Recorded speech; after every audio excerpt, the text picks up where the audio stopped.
what we didn't know is that they could also refuse the package, or they could not be there to accept the package, in which case the package would come back to us.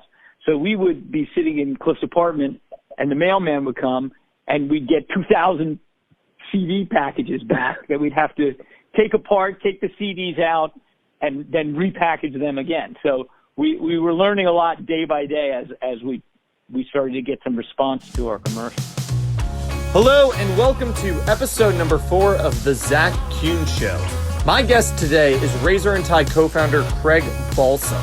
Now, if you've ever had any desire to work in the music industry, at some point you've probably thought to yourself, I should start a record label. Well, Craig did it. In the early 90s, Craig and his co-founder Cliff Schenfeld quit their jobs as lawyers and started creating compilation CDs in Cliff's apartment. Fast forward to today, Razor and Tie has sold millions of records, worked with some of the most respected acts in music, and created one of the most recognizable indie label brand names. I don't want to give too much of the story away, so let's dive in. Okay, we are recording. Craig, thanks for being on the podcast. Yep, happy to be here. Okay, so how do you almost end up writing a song for the Knicks? You almost wrote the Knicks theme song. How did that happen? That's the question you asked me to start this whole thing off? That's pretty funny. Absolutely. Well, since we're sitting here just terribly missing basketball, I guess I don't mind answering the question. So, it was the late 80s. The Knicks, who had been terrible for about 15 years, were starting their resurgence with Mark Jackson, Patrick Ewing, and the crew. I think Rick Pitino was the coach. And Cliff Schenfeld, my business partner and good friend, and I were attending games. And we actually had been also consulting with the NBA on music. We were consulting with them for All-Star weekends. And it hit us that the Knicks needed a theme song. And we got Cliff's cousin Steve and a guy named Grandmaster Flash, you might have heard of, to write the song with us. And we recorded it, demoed it, and the Knicks were going to actually use it. And just as they were about to use it, the team went into a slide, and they canceled it. And it was kind of a rap-based song. It would have been one of the first team songs that had that kind of rap vibe to it. So how did you, because at the time, you and your soon-to-be co-founder Cliff were lawyers, so were you officially partners at this time? Yeah, at that point, we had just started our company.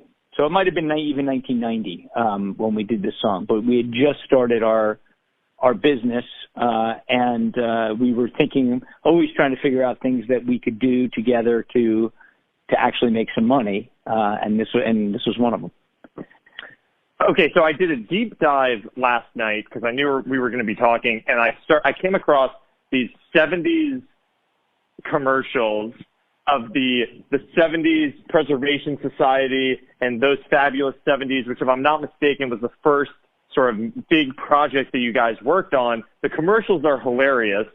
How did you come up with, this is such a crazy project. You're going from being a lawyer to licensing music and packaging and taking out a spot on TV.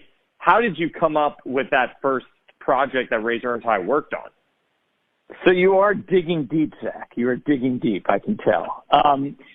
This was the first thing that we did. And, when we did it, at the time we decided to start a business together, the one idea that we had, and really we had I think we had one idea at the time, was everybody, Americans are really starting to buy CD players. The penetration of CD player ownership in the country from the time we started our business, late '89, through the next couple of years, got very large. It went from 20% of the households to 60% of the households.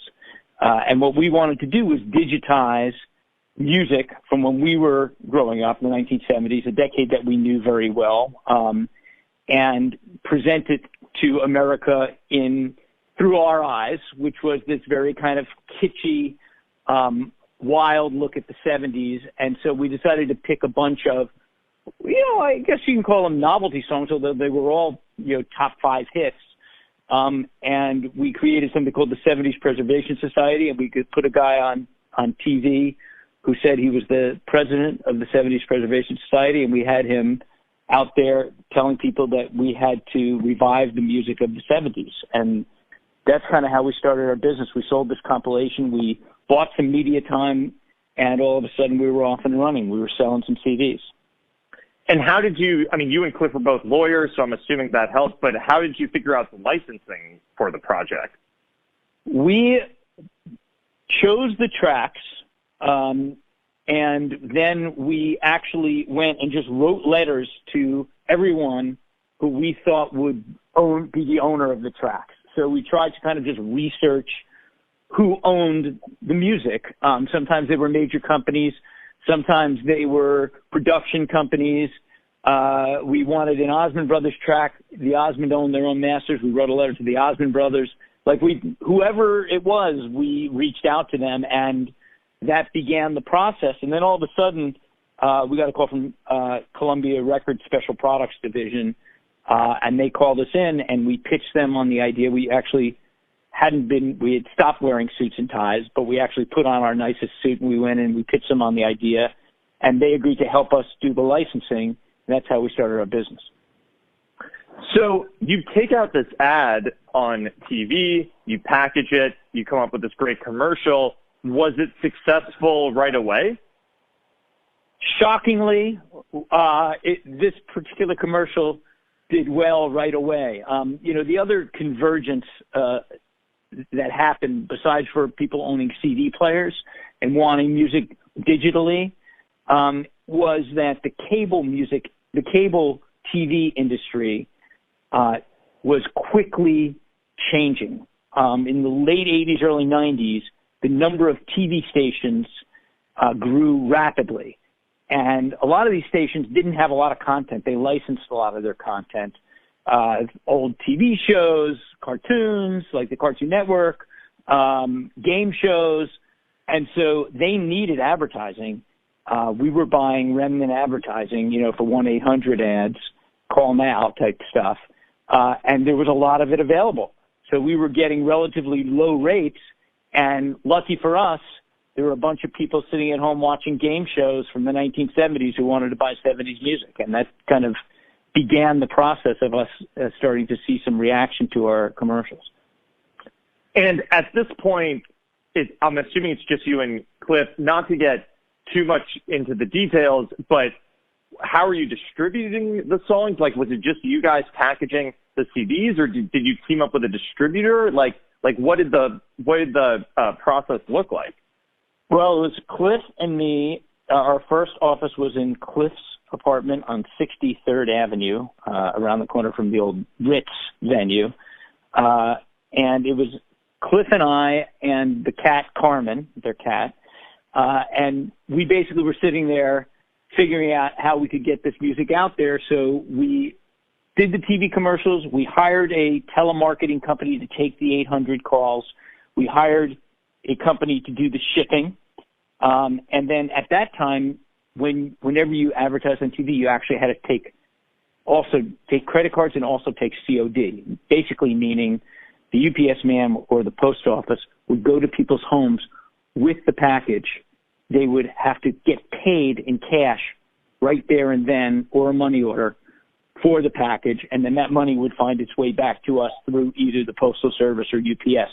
So what we didn't know is that they could also refuse the package, or they could not be there to accept the package, in which case the package would come back to us. So we would be sitting in Cliff's apartment, and the mailman would come, and we'd get 2,000 CD packages back that we'd have to take apart, take the CDs out, and then repackage them again. So we were learning a lot day by day as we started to get some response to our commercials. And how long before you guys introduced the second product, another compilation disc? That was number 2 was those funky 70s. And we did that. Once we started to see some success, we immediately went and started licensing some additional packages. We did those Funky 70s, and right after that, we did Disco Fever, which was a 2 CD set, and did quite well. And they were very kind of homemade. You know, the first cover, two of my law school friends were on the cover. One of the guys a federal judge now. And we took the photo in my mom's basement with the shag carpeting and the whole thing. You could actually see Cliff and my high school graduation photos on that album cover. The second one, we dressed up like, you know, kind of funky 70s, and we actually shot our own cover for that. And Disco Fever, my wife Jody is featured on the cover. So there you go. And were you quickly profitable? It sounds like low overhead and you were selling product. Well, yeah, I mean, profitable, that's a stretch. But what I would say is that, you know, we invested our own money using basically whatever we had earned as lawyers and some credit cards in generating some credit for ourselves. And so we were able to buy TV time on credit.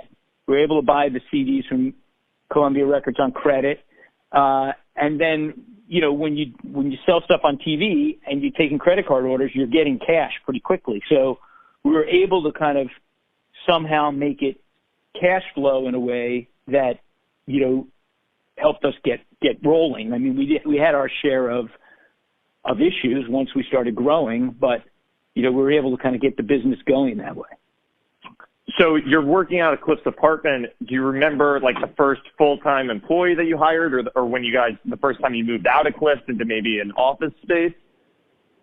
Yeah, we hired a few different friends, actually, which was probably not the greatest idea ever, to work part-time for us. And we, you know, hung around Cliff's apartment basically until as long as we possibly could, which was not particularly long, maybe a year and a half. And then we went and found ourselves an office on Sullivan Street, and that's where we stayed basically until we sold the business in 2019. Okay, so you're doing all these compilations, and well, first of all, you're starting out with these compilations, and you had left your lawyer gig to go into the music business, and these compilations are nothing like, you know, you can't exactly be hanging out backstage with these 70s artists compilations.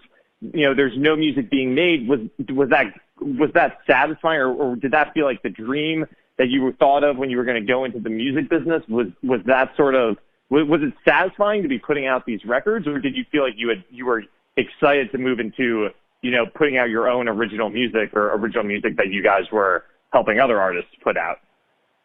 Well, let me answer that in a couple of ways. First, we wanted desperately, we love music. We definitely desperately wanted to be in the music business. We ultimately wanted to be able to sign talent and do the things that music executives do.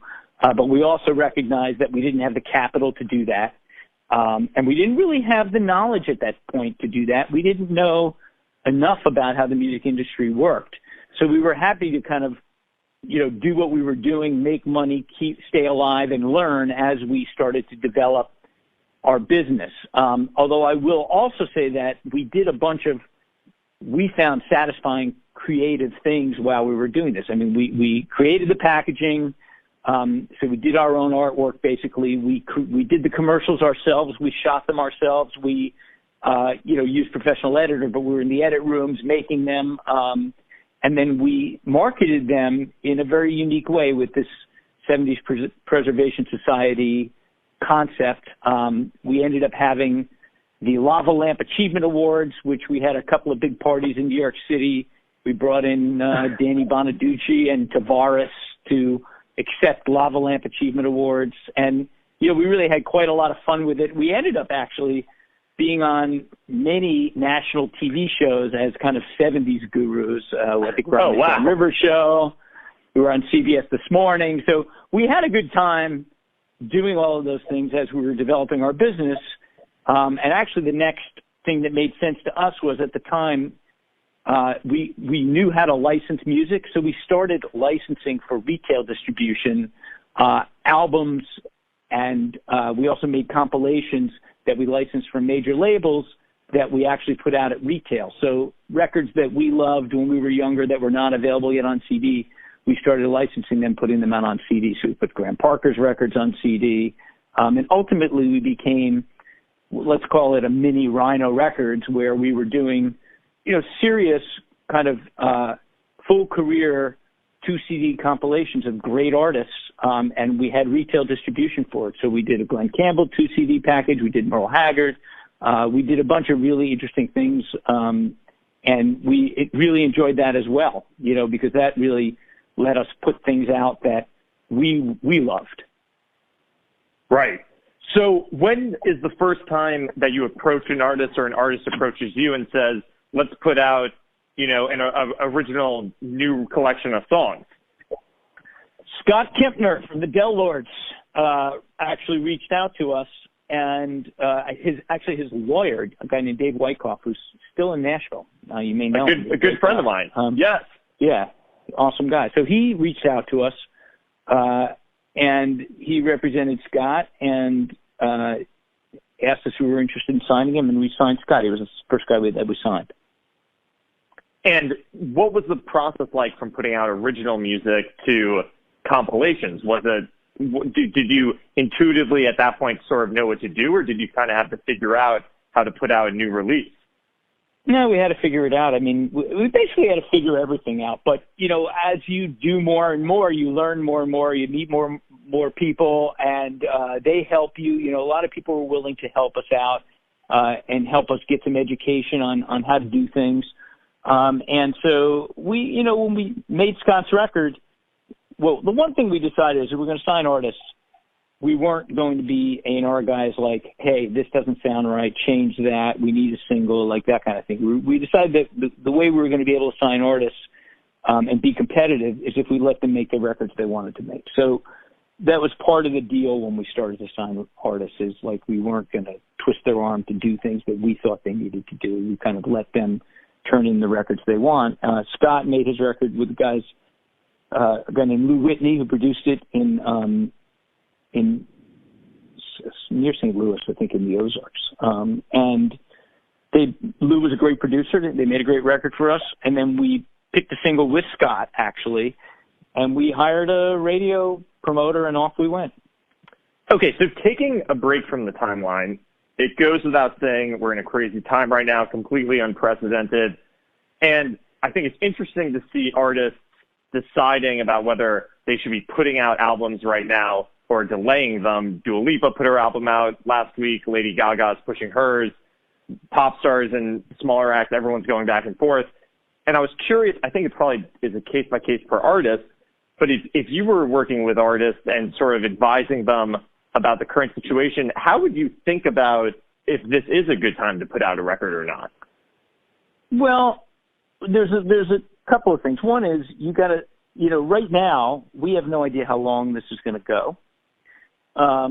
So, to me, one important question is whether the artist has any intention of touring to support the record, because if the artist feels that that's what's going to make their recorded output successful and garner fans for them, then I think you got to kind of hold off a little bit. Maybe you change the way that you're letting people engage with the music, and you put a little bit, put a track or two out. Maybe you do some live stuff that you put up on YouTube or your own channel. But, I wouldn't say put a full record out if you're going to tour on the record and you want people to be responsive. On the other hand, if this thing continues, people are going to kind of have to put their music out. I think the touring business is going to take a long time to come back. So, some like the Strokes put their record out. Is that a good idea or a bad idea? I don't know. It's good in that they're getting tons of attention. They're getting a lot of press because there's not that much to write about.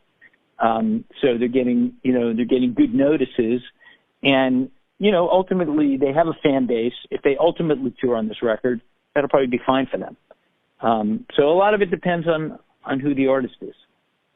I mean, Razor and Tie when you were founded in the 90s to when you sold in 2018, you went through so many technology changes of CDs, digital downloads, streaming, and now we're in like a totally different new technology thing where the live revenue is gone. And, the music industry hates change traditionally, but then always finds a way to make it work. Can you see a future with monetizing streaming, maybe even after this? Or, it's kind of an interesting time where so much of the revenue is completely gone, and I think people are struggling to figure out how to fill it. Do you think there's an opportunity in there to capitalize on? Well, look, tragic economic circumstances actually, interestingly, always create opportunities. We started our business in a major recession in the late 80s. The George H.W. Bush late 80s, early 90s, was a recessionary time. And what happens is, the larger businesses start to just try to manage their own situation. They stay out of the smaller areas, and that creates opportunity for smaller people, smaller companies to get going. And you don't also in recessionary times, you don't really need as much capital to get a business going. You just need good ideas. I do feel that no matter what, as bad as things get, people do spend money on entertainment. And what I've found since we started our business, and, obviously it's gone back way before that and will go on forever, is that people need to engage with music. Music is, a game changer for people on many, many levels. It affects people. They need it in good times and need it in bad times. So there's always opportunity in music. What I worry about most in these times is that the business has morphed tremendously to kind of a two-pronged way that people can make money, right? Artists make money through streaming, and artists make money through live touring. They make a lot more money once they develop an audience if they're touring, and they make lifelong fans. And my concern is that is going to change dramatically. Unless something happens very quickly where people get comfortable being out in public, sitting next to each other, I think the whole live concept is going to change. And I worry about that for artists. I worry that they're not going to be able to earn a living, and as a result, people won't choose to be musical artists. Can you picture similar moments that are made live, with the audience and the artists in the same room? Can you picture similar moments being captured over live stream? Nope.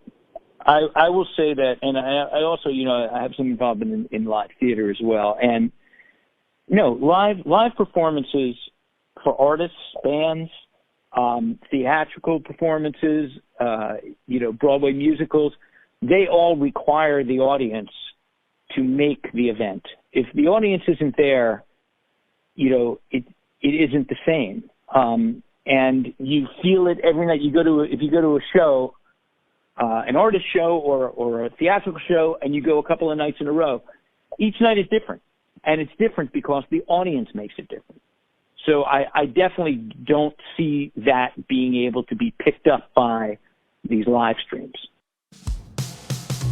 Hey everyone, thanks for listening. Hope you're enjoying the episode. Some of you may know that I run an email newsletter called the Nashville Briefing. It comes out 3 times a week, and it really gives you a front row seat to everything happening in our industry. So if you're interested in learning more or subscribing, you can go to nashvillebriefing.com. Okay, back to the show. I can't have you on the phone without asking about Kidz Bop. In 2001, you guys decided to make this compilation, which seems kind of fitting due to all the compilations and packaging that you're starting out with. But whose idea is it to have kids record pop songs of the current hits and to package them and sell them? So Kidz Bop was it came out of a couple of things. First, Cliff and I both had 3 kids at the time. They were all younger.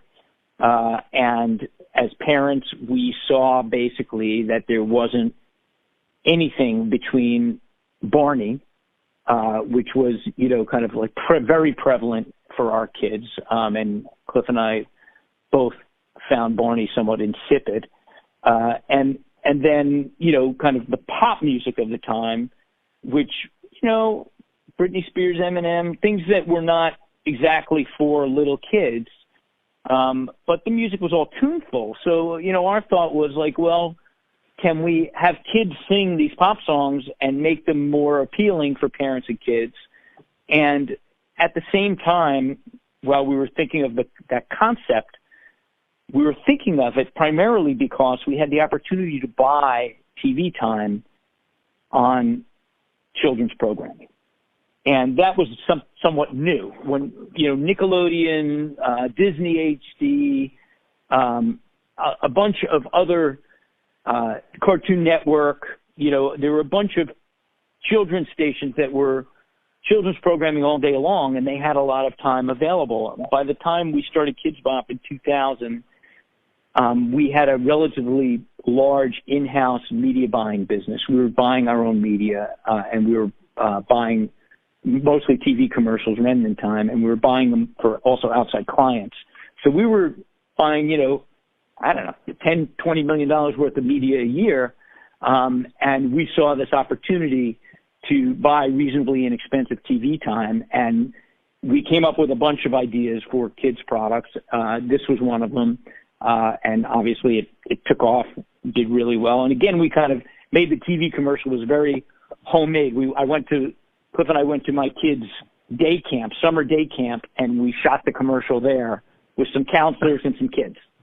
And that's how Kidz Bop started. So, now I'm curious, with all of these, there's sort of a theme here of the compilations and marketing on TV, and you're taking these niche products and you're marketing them, again, on TV. Today, it's all about taking niche products and, directly targeting on, like, social media, but at the same time, there's so much more competition, so many eyeballs.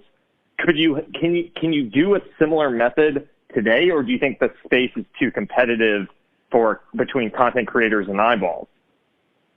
Well, we could take that apart by saying a couple of things. One is that, the media that we were buying and the knowledge that we gained from doing that can be applied today. We were direct response marketing. I mean, much of the marketing almost all of the marketing that happens today, except for these broad ads on major networks, are really some form of direct response marketing. It's drilling down to the audience that you think would like to buy or engage with your product. And, Facebook does a great job of it, as you know. And, there's a lot more information than we used to have because, people's iPhones have microphones. And, the microphones, people can hear what you're talking about and then market to you. So it is, there still is direct response marketing. What we were selling at that time really isn't anything that anyone would want to buy now because they can make their own compilations. What we were doing is right. We were putting these curated packages together, similar to when you go on Spotify and you listen to their genre-based, playlists. That's basically what we were doing. And, we were selling those to people so that they didn't have to put their own playlists together. That, at this point, there's no need for that, because it's all done through digital streaming. So you guys really became known around this time and into, the slightly later 2000s as a pretty major independent rock label. How did you guys start to develop that brand? Yeah, so, you alluded earlier to the fact that there were all these changes in the music industry. Over 30 years that Cliff and I had our business, not only were there format changes, but there were tremendous swings, ups and downs that occurred in our business. There was a lot of consolidation that occurred in our business. So for us to be able to kind of manage to have an independently owned business for 30 years meant that we had to do a lot of morphing and changing and readjusting our ideas, our business plans, and that's really kind of how we ran our business for 30 years. So we realized once the CD business started to implode after the whole Napster fiasco, and the music industry worldwide started to fall apart, we realized that the big companies stopped doing some things. And one of the things they stopped doing is chasing radio and music in genres that they didn't feel they could support with sales. And the rock and hard rock business was one of those areas. They just, the major companies basically turned their backs on rock. And so Cliff and I realized we had an opportunity there. We understood the business. We had, enough information about what people liked. And we realized that we were big enough as an indie and, kind of had enough bulk in terms of the type of size of our company, and staff to actually use that genre to our advantage. So we started signing hard rock acts. We started working those to radio. And, within a few years, we were really one of the larger labels on the format. How many people were working for the company at the time? And did you have to sort of build out a different team to work on rock, or was everyone was the team that you had able to adjust for the format? A little bit of both. I mean, we, through the years, especially the last 15, 20 years, I mean, our staff fluctuated somewhere, for all the different businesses that we had, our company was probably somewhere between 60 and 80 employees, and then some, using outside consultants and people in different parts of the country. But we, as an indie business, you can't go through lots of hirings and firings. You really try to get good people and have those good people do whatever it is that you're doing. So, for the most part, we worked a lot with the people that we had, but then, there's certain times where you need certain expertise and you got to hire people who have it. So, in the rock world, we ended up hiring some great radio people, and some great A&R people. And we had a lot of success in that area. Okay. So how do you guys decide to open up an office in Nashville? We started a music publishing company, and we basically felt like at the time we started the music publishing company, Nashville was starting to become not just a town where there were country writers and country artists. And, people started to flock to Nashville, all kinds of creatives.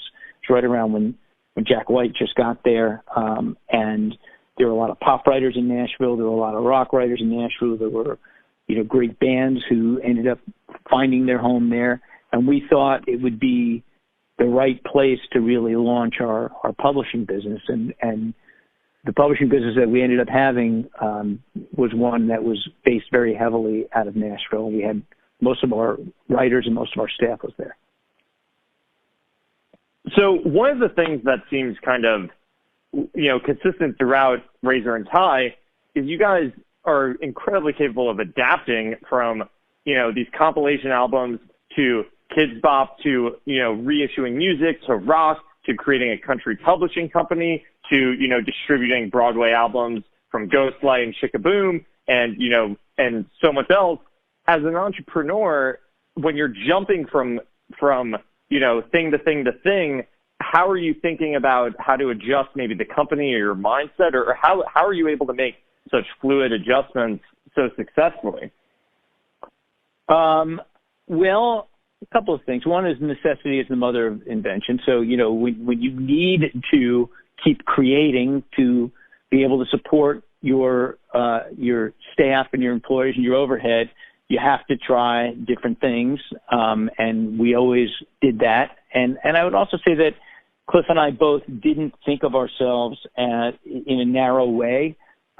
We always felt like, we liked doing things that could find an audience, and we liked the challenge of actually seeking out the audience and getting them to like the stuff that we were releasing. So we were always willing to try a bunch of different things, and some things worked, some things didn't. And we were lucky that as all of this was happening, we still always had the Kidz Bop brand. The Kidz Bop brand helped us build and grow our business, and we worked very hard to continue to grow that brand as well, which went through its share of ups and downs also once the CD business started to change.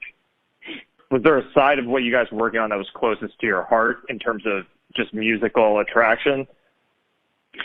Yeah, again, I'd say, Cliff and I both, one of the reasons I think we became friends and we bonded is that we liked many, many different types of music. We were not really narrow in the way we looked at music, and we engaged in music very broadly. So I can't say that, there was one thing or another thing that I felt was the most important thing or the most strong thing that we released. I like most of the stuff that we did. So in 2018, you guys decided to sell the company to Concord. How did you guys decide that it was time to sell the company to Concord? Well, it was actually 2015 that we began the process. Yeah, that's okay. I mean, we completed the sale in 2018. We sold a part of the business to Concord in 2015, and then the remainder of it at the end of 2018. And I think that we both felt like we had built a solid business, and there was a lot of interest that at that time, not just from Concord, but other companies. And we felt like we needed to entertain the offers and see what was out there. And we ended up finding a very good partner in Concord, and that's what, pushed us over the edge. We felt like, they made us a very good offer, and we felt very comfortable having Razor and Tie be a part of their company. And how involved are you guys with the company today at all? Not involved at all. We're done. Retired. So you get out of the music. Well, I wouldn't say we're retired. I would just say we're done with that part of our lives and that part of our business. Right. Well, I was going to say, so you get out of the music business, and then now you're producing theater. So was that something you'd always wanted to do? Yeah. I've always been very engaged in live theater, through the years, by supporting it, but not really being involved creatively. And now, being involved creatively, and hopefully, once all of this craziness ends, Broadway will be back and live theater will be back, and people will want to be in theaters, seeing productions. And you said you were always involved in it, but the first thing that you got in on a more serious level, like what did that look like? How did you figure out how to break into that scene? I knew a lot of people because we distributed the Ghost Light Chickaboom label for years, which had major Broadway musical cast recordings, original cast recordings, and I also, my wife and I see a lot of theater in New York, so we've been here a long time. We know a lot of people who are engaged in theater, and that got me going. And I was fortunate enough to be a co-producer on Hadestown last year, which won a Tony musical, and What the Constitution Means to Me, I was a co-producer on, which got a nomination for Best Play, which was an awesome show that Heidi Schreck wrote. It really I was lead producing a Martin McDonough show this year that was supposed to open a week after they shut the theaters, called Hangman. And I'll do more. I enjoy it, and we'll probably continue to do it. So we were talking earlier about how economic troubles always is a great time to, find something creative to do. Maybe not right in this moment, or maybe in this moment. If you were starting a label today, do you think that the pure label model still is feasible in a streaming world?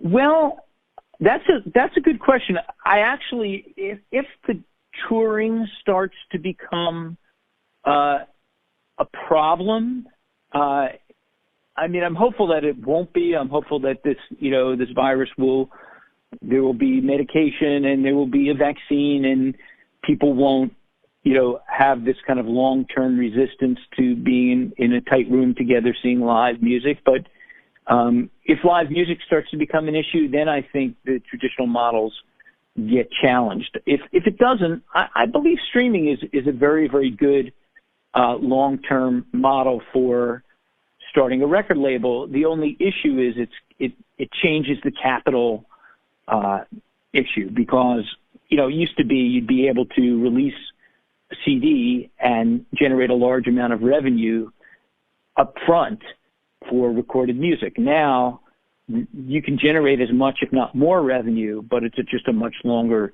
term flow of revenue. So you have to be able to capitalize your business in order to not, be undercapitalized. And there's a lot of ways that you can do that. One way is, and I think it's happening, is, it could cost less money to release music, both from a marketing standpoint and from a creation standpoint. Or you can change the way that you release music. I mean, I've already seen a real shift in the way people engage with music, and it's much more song-oriented. It's much less album-oriented. And I think that's going to continue. Okay, last question. How are you spending your time right now as we're all stuck inside? Are you any productivity tips or great pieces of content you're taking in, or anything to share with my viewers or listeners?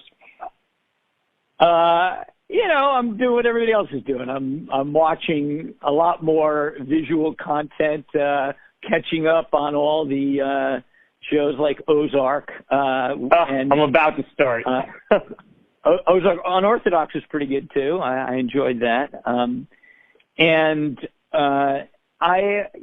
still actually doing a lot of the kind of work that I did before this happened. I mean, we still own some music rights, and we're working on finding some more. And I'm still working on some theatrical projects and working on a film as well. So a lot of good stuff. Well, I know that you always stay busy even in times like this, so I really appreciate you taking the time to talk and tell us a little bit of the story, and hope you and your family and everyone stay safe out there. And again, really appreciate the time. This was great. Zach, thanks a lot. Thanks for dialing me up. I appreciate it. Hey everyone, thanks so much for listening, and I hope you enjoyed the episode. If you did, you're in luck, because we release new ones every single Tuesday. Next week, we have an incredible interview with another music entrepreneur, Zak Kuhn. John is the founder of Vagrant Records and has signed acts like the 1975, Edward Sharpe, Dashboard Confessional, and so many more. Recently, John has started a new company, Big Noise Music, and we talk all about it. There's so much wisdom in this episode, I can't wait for you guys to hear it. The Zak Kuhn Show is mixed by Sam Heyman, and our theme music is created by Justin Johnson. Again, big thank you to Craig Balsam for taking the time to talk with us. I know how busy he keeps his schedule, so I really appreciate it, and it's always a pleasure. Lastly, if you want to keep up with us and everything we're doing, you can follow us on socials, everything at Nashville Briefing, and you can subscribe to our newsletter at nashvillebriefing.com. Thanks for tuning in, and we'll see you next week. Bye.